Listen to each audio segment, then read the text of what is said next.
Video pembelajaran dibuat oleh kelompok 3 Raharjo Bayu Tirtawan Nabila Fitri Yunita Carolina, Berberus Yuri Anissa Yohana Oriza Satifah. Pada materi pendapatan nasional yang akan dibahas ada 4 poin penting. Yang pertama, konsep dasar pendapatan nasional. Yang kedua, pengukuran PNB. Yang ketiga, analisis identitas makroekonomi dasar. Dan yang keempat, analisis PNB dan pendapatan disponsibel. Pendapatan nasional adalah ukuran nilai output berupa barang dan jasa yang dihasilkan suatu negara dalam periode tertentu atau jumlah seluruh pendapatan yang diterima oleh masyarakat dalam suatu negara dalam satu tahun. Ada 6 konsep dasar pendapatan nasional. Pertama, produk domestik bruto. Yang kedua, produk nasional bruto. Yang ketiga, produk nasional neto. Yang keempat, pendapatan nasional. Yang kelima, pendapatan perorangan. Dan yang terakhir, pendapatan bebas. Pertama, produk domestik bruto. Produk domestik bruto atau Gross Domestic Product atau disingkat dengan GDP merupakan jumlah produk, barang dan jasa yang dihasilkan unit-unit produksi dalam batas wilayah sebuah negara atau secara domestik dalam satu tahun. Yang kedua, produk nasional bruto. Produk nasional bruto atau Gross National Product disingkat GNP atau PNB merupakan nilai produk berupa barang dan jasa yang dihasilkan penduduk suatu negara selama satu tahun.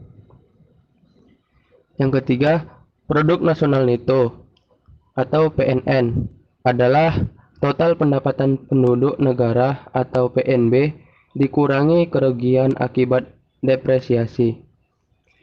Yang keempat, pendapatan nasional. Pendapatan nasional neto atau net national income adalah pendapatan yang dihitung menurut jumlah balas jasa yang diterima masyarakat sebagai pemilik faktor produksi. Yang kelima, pendapatan perseorangan. Pendapatan perseorangan atau personal income adalah jumlah pendapatan yang diterima setiap orang dalam masyarakat, termasuk pendapatan yang diperoleh tanpa melakukan kegiatan apapun. Yang keenam, pendapatan yang siap dibelanjakan. Pendapatan yang siap dibelanjakan atau disposable income adalah pendapatan yang siap dimanfaatkan dalam membeli barang dan jasa konsumsi. Selanjutnya ada pengukuran PNB. Pengukuran PNB dihitung dengan 3 cara. Yang pertama adalah metode pendekatan produksi, yang kedua metode pendekatan pendapatan, dan yang ketiga adalah metode pendekatan pengeluaran. Yang pertama, rumus dengan metode pendekatan produksi. Kegiatan produksi adalah kegiatan yang menciptakan nilai tambah, value add. Jadi, pada perhitungan pendekatan produksi, hanya mencakup perhitungan nilai tambah pada setiap sektor produksi. International Standard Industrial Classification mengklasifikasikan perekonomian Indonesia menjadi beberapa sektor atau lapangan usaha yang terbagi dalam 3 kelompok, di antaranya 1. Sektor primer, kedua sektor sekunder, dan yang ketiga sektor tersier. Jadi rumus pendapatan nasional dengan pendekatan produksi yaitu Y sama dengan P1 dikali Q1 ditambah P2 dikali Q2 ditambah PN dikali QN. Dengan keterangan Y itu adalah pendapatan nasional, P1 sama dengan harga barang ke 1, PN harga barang ke N, Q1 sama dengan jenis barang ke 1, dan QN jenis barang ke N. Soal yaitu nama barang terdiri atas 3, kain batik, sepatu, dan beras. Harga barang pada kain batik adalah 250.000 dan untuk sepatu 350.000 dan beras 100.000. Dan untuk jumlah barangnya, kain batik terdiri atas 20.000, sepatu terdiri atas 5.000 dan beras terdiri atas 100.000. Penyelesaiannya ialah diketahui P1 sama dengan 250.000, P2 sama dengan 350.000, P3 sama dengan 100.000, Q1 sama dengan 20.000, Q2 sama dengan 5.000, dan Q3 sama dengan 100.000. Y sama dengan P1 kali Q1 ditambah P2 kali Q2 ditambah P3 kali Q3. Y sama dengan 250.000 dikali 20.000 ditambah 350.000 dikali 5.000 dan ditambah dengan 100.000 kali 100.000. Maka Y sama dengan 5 miliar ditambah 1.750.000.000 ditambah 10 miliar. Sama dengan Y sama dengan 16.750.000.000. Yang kedua adalah rumus dengan metode pendekatan pendapatan. Pendekatan pendapatan atau income product adalah jenis pendekatan pendapatan nasional yang diperoleh dengan cara menjumlahkan pendapatan dari berbagai faktor produksi yang memberikan sumbangan terhadap proses produksi. Metode pendekatan pendapatan merupakan pendapatan hasil dari penjumlahan seluruh penerimaan yang diterima oleh pemilik faktor produksi dalam suatu negara selama satu periode atau 1 tahun. Hal yang termasuk faktor produksi adalah tenaga kerja, modal, tanah, dan keahlian atau kewirausahaan. Masing-masing dari faktor produksi akan menghasilkan pendapatan yang berbeda-beda. Misalnya, tenaga kerja dapat memperoleh gaji atau upah. Pemilik modal akan mendapatkan bunga, pemilik tanah akan mendapatkan sewa atau memperoleh sewa, dan keahlian atau skill dapat memperoleh laba. Di sini dapat kita lihat yaitu rumus pendapatan nasional dengan pendekatan pendapatan, yaitu Y sama dengan R ditambah W ditambah I ditambah P. Dengan keterangan Y sama dengan pendapatan nasional, R sama dengan pendapatan dari upah, gaji, dan lainnya, W sama dengan pendapatan bersih dari sewa, I sama dengan pendapatan dari bunga, P sama dengan pendapatan dari keuntungan perusahaan dan usaha perorangan.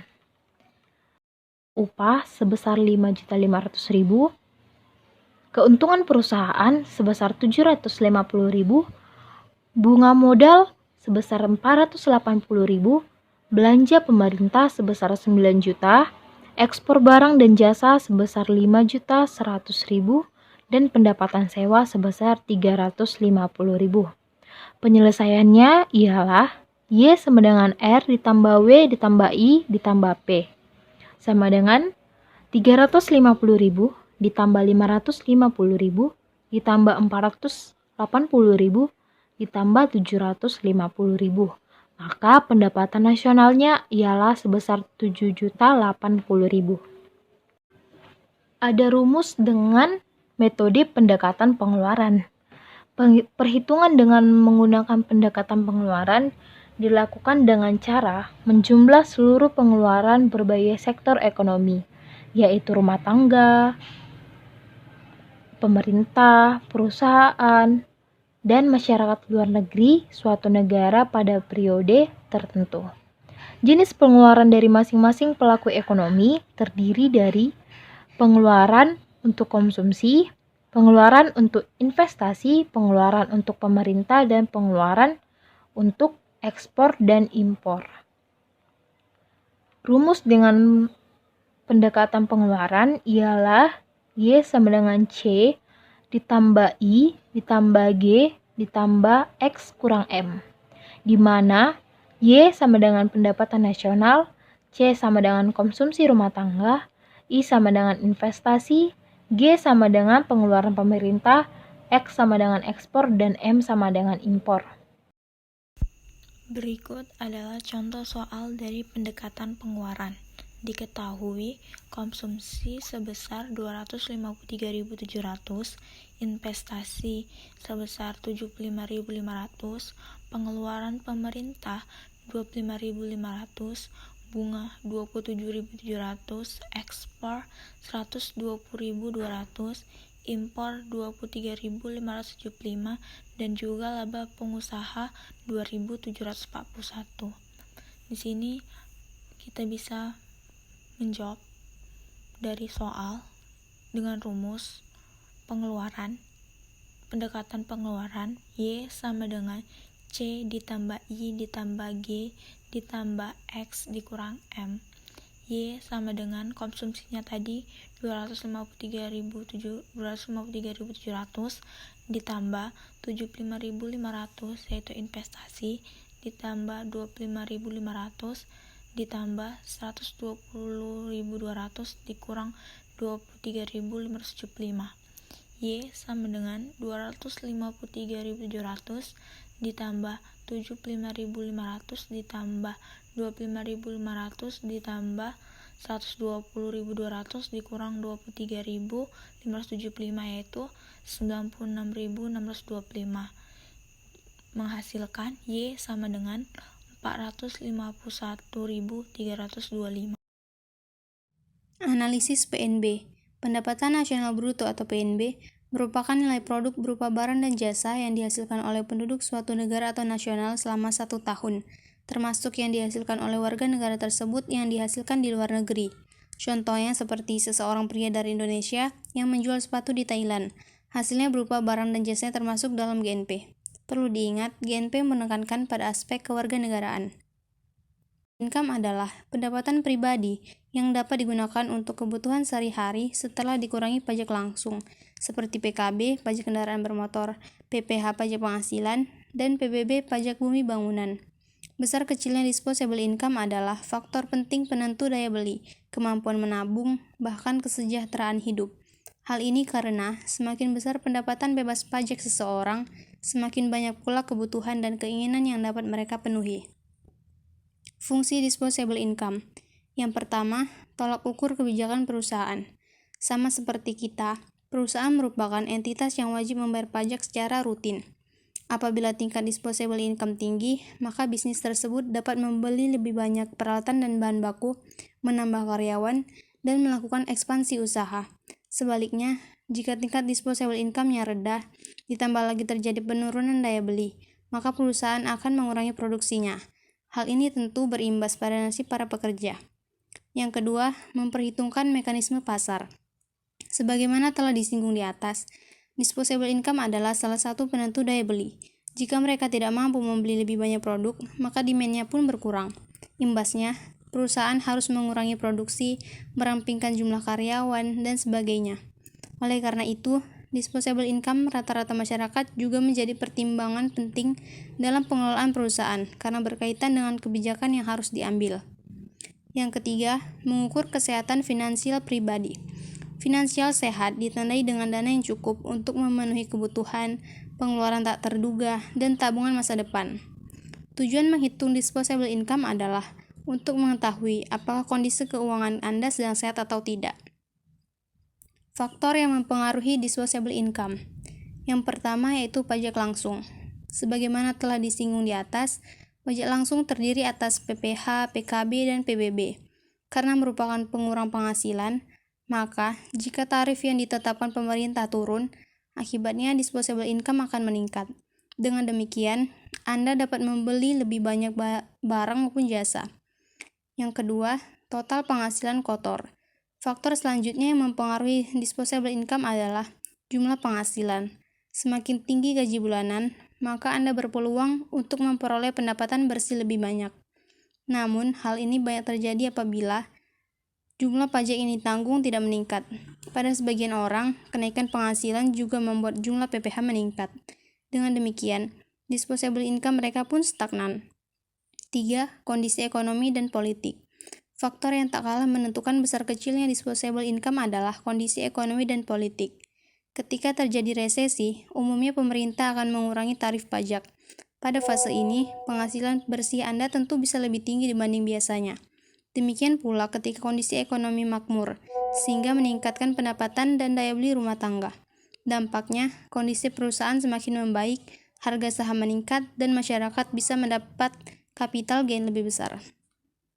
Cara menghitung disposable income. Rumus disposable income yaitu Disposable income sama dengan penghasilan tahunan dikurangi dengan pajak langsung ditambah pengurangan lain. Penghasilan tahunan merupakan penghasilan kotor yang Anda peroleh selama 1 tahun. Sedangkan pengurangan lain meliputi iuran wajib seperti BPJS Kesehatan.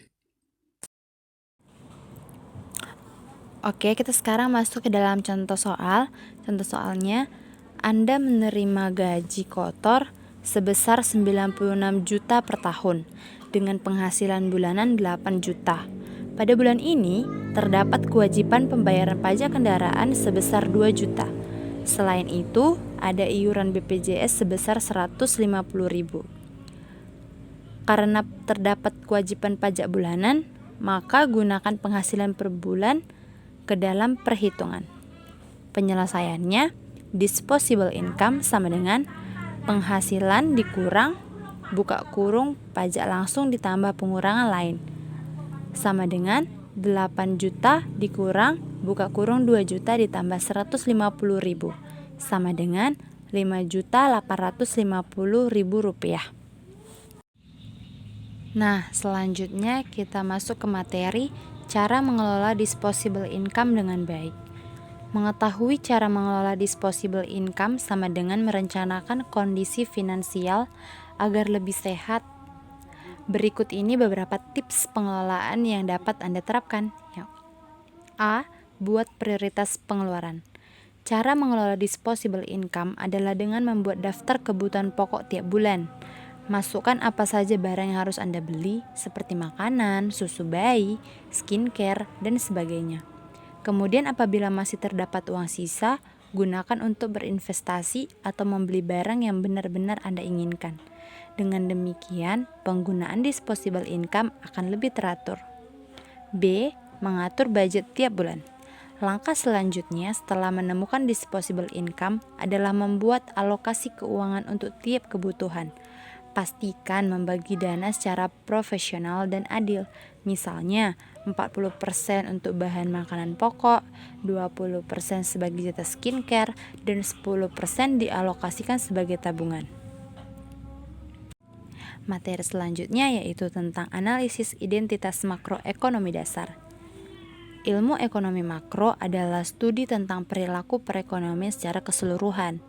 Ilmu ini mempelajari output nasional, kesempatan kerja, harga dan perdagangan internasional.